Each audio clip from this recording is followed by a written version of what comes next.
The difference between a good sports car and a great one can't be measured with a stopwatch or on a rolling road. But the latest Porsche Boxster is quicker and more powerful than ever before, especially if you go for the S version we've got here.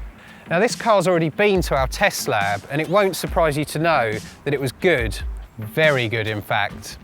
But now it's time to drive it on some real roads and find out what makes it great.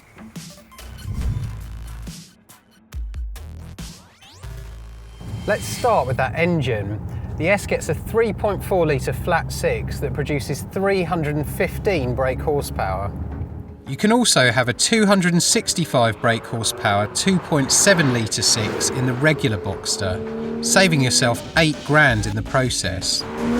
Both cars come with a choice of 6-speed manual or a 7-speed PDK gearbox with shift paddles behind the steering wheel. There are three things I love about this engine. The first is the noise. It's got that raspy metallic sound that's so reminiscent of the 911. Just makes the hair stand up on the back of my neck. Second is the speed. This Boxster will hit 62 miles an hour in less than 5 seconds. Find a German autobahn and it will keep going all the way to 172 miles an hour. And the third is the way that power is delivered. The Boxster's in the minority of modern cars in that it's got a naturally aspirated engine. That means no turbo lag, just a relentless surge of power all the way to 7,000 RPM. Wow. That power is pointless if the chassis can't cope with it, but the Boxster doesn't disappoint there either. Its engine is in the middle of the car and that gives it near perfect weight distribution. On the road, that means an amazing feeling of balance and agility. You almost think the Boxster around corners rather than physically driving it. The downside to a mid-engine can be tricky handling, but the Boxster has so much grip, you're unlikely to test its limits on the road. Even if you do, the PSM stability control system will cut in and keep everything pointing in the right direction. This is a car that flatters you. It makes you feel like you're a better driver than you really are. And that's a good feeling. So, the Boxster's a proper sports car, but could you drive it every day? Well, the ride is a bit bumpy around town, but it's more comfortable in here than you might think, and the finish is superb. I believe this is what they call Germanic build quality.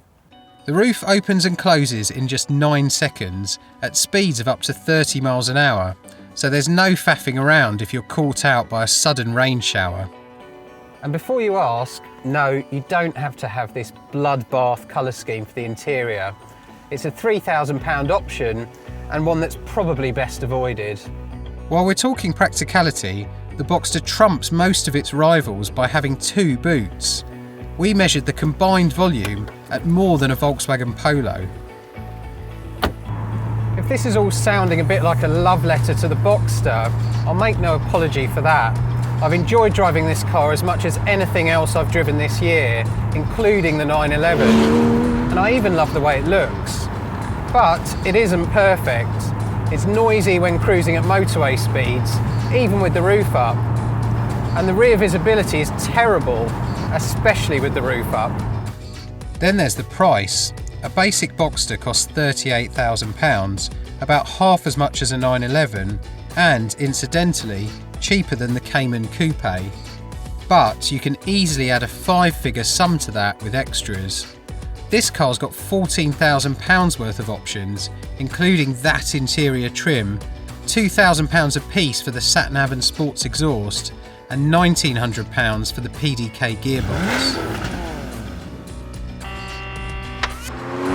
The good news is, most of those options you don't really need. The Boxster's really about driving after all. On that note, I'd do without the PDK and stick with the manual. There's a sense of mechanical connection with the car that you simply don't get from pulling a paddle.